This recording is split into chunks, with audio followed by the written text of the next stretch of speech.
Bienvenue dans ce nouveau numéro de décryptage. Nous avons le plaisir de recevoir Khalid Fouami, ancien international marocain, gardien de but et finaliste malheureux de la CAN 2004 avec le Maroc.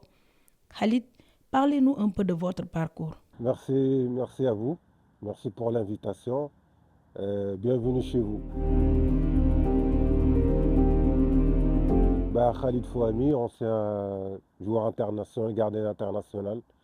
Joué dans plusieurs clubs au Maroc ou à l'étranger, notamment au WAC, au Fils de Rabat, au Raja, et joué à l'étranger, au Standard de Liège, au Spartak à Moscou, et aussi au Académica de Coimbra en Portugal, Portimonense.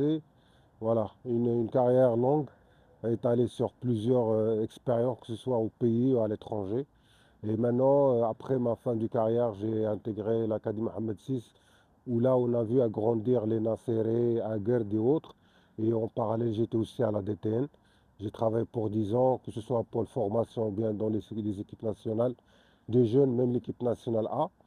Et après, en 2019, j'ai sorti de ma zone de confort. Je suis parti travailler comme coach dans plusieurs clubs. Donc là, c'est mon cinquième club, le Maghreb de Tétouan, un club ambitieux, un club référence au Maroc, malgré que ces dernières saisons, il est dans des turbulences, puisque maintenant il est en D2, mais on est en train de travailler dur chaque jour pour remonter le club à sa place, ça veut dire en première division.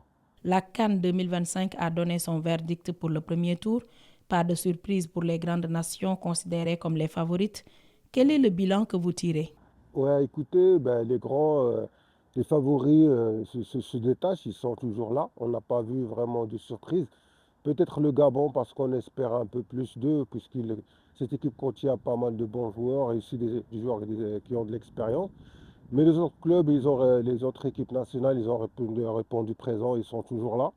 Et ça s'annonce très difficile parce qu'on voit notamment le Sénégal, des équipes qui sont très fortes, qui ont de l'expérience, qui ont aussi de très bons joueurs, des jeunes comme des joueurs expérimentés. Donc ça nous réserve plein de surprises, plein de matchs de très haute qualité, puisque les pelouses, ils sont vraiment comme des billards, les conditions, ils sont aussi optimales pour que les joueurs puissent donner le meilleur d'eux-mêmes. Comment analysez-vous les performances du Maroc malgré la pression de jouer à domicile? Ils sont corrects, ils sont corrects. On sait que c'est jamais évident pour une équipe de jouer chez elle, puisqu'il y a d'attentes, beaucoup de pression. Et ils ont su gérer le premier tour malgré beaucoup de critiques. Le premier match, on l'a vu, c'était un peu compliqué contre une équipe qui était très bien organisée, qui est les Comores. On a pu marquer les buts qu'il fallait et on a fait une performance correcte. Mais après, il y avait le deuxième match où il y a eu beaucoup de critiques. Et c'est bien, pourquoi? Parce que c'est un mal pour un bien. Ça peut un peu, comment dirais-je, rebattre les cartes pour le sélectionneur national. Il a fait quelques changements qui ont vraiment porté leurs fruits lors du dernier match, puisqu'on avait une équipe qui était très bonne, que ce soit dans le jeu, que ce soit dans l'organisation, que ce soit dans l'envie. Donc ils sont dans leur chemin, ils sont là.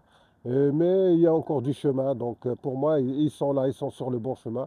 Mais rien ne garantit la suite. Il faut travailler dur, il faut rester les pieds sur terre et préparer tous les matchs comme il faut. Le Maroc, premier du groupe A, va croiser la Tanzanie en huitième de finale. Est-ce facile pour le pays organisateur de tomber sur des adversaires comme la Tanzanie? Je m'attends à une équipe tanzanienne qui va être très bien organisée derrière, avec un bloc très compact, avec des lignes très serrées. Peut-être qu'ils vont jouer comme le Comore avec 5 défenseurs, 4 milieux de terrain, seulement un qui va rester devant pour profiter des contre-attaques. Donc il faut être créatif, il faut être bien organisé, il faut vraiment prendre cette équipe à la gorge, ça veut dire aller les presser, aller les bousculer et être très très actif quand on a le ballon et beaucoup de mouvements pour pouvoir déstabiliser cette équipe et créer des espaces. Ça ne va pas être facile, mais on a tous les cartes en main puisqu'on joue chez nous. On connaît la qualité de nos joueurs, on connaît aussi la volonté qu'ils ont pour pouvoir vraiment rendre heureux ce peuple qui attend avec impatience une coupe qui a vraiment, ça fait 50 ans qu'on n'a pas pu la décrocher malgré les générations passées qui étaient très bonnes. La dernière qui a fait bonne impression, où j'ai évolué, c'était en 2004, on était jusqu'en finale. Mais depuis, on n'a pas pu aller très loin ou même l'emporter. Je rêve de la coupe plutôt. Parce que là, c'est vrai que L'avantage qu'on avait en 2004, que personne ne comptait sur nous. On n'avait pas de pression et on avait un très bon groupe constitué de joueurs d'expérience, des jeunes joueurs qu'on ne connaissait pas, à l'image de Chemar, de Youssef Hadji et autres. Donc ça a pris, la mayonnaise a bien pris, on a pu surprendre tout le monde. Mais cette fois-ci, tout le monde attend que le Maroc soit en finale au minimum. Donc il y a beaucoup de pression, beaucoup d'attentes, mais aussi il y a beaucoup de qualité. Attention, les conditions maintenant qui sont à disposition de l'équipe nationale n'ont jamais existé avant. Et puis il y a le soutien du peuple. Donc j'espère pour eux qu'ils vont aller au bout, ça veut dire la remporter. Merci Khalid. Je rappelle que vous êtes ancien international marocain, ancien gardien de but. Quel est le mot de la fin? Ben, le dernier mot, ben, profiter du Maroc, profiter de l'hospitalité des Marocains.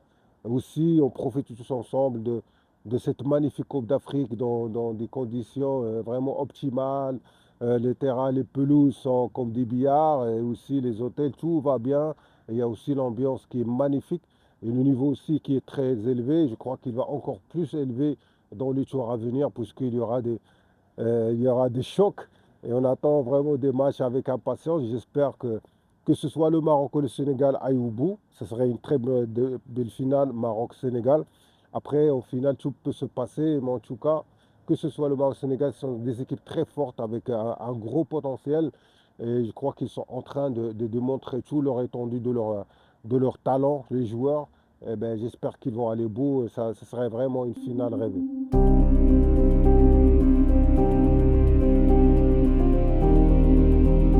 Je vous remercie de votre invitation et bravo pour votre émission. Merci en tout cas.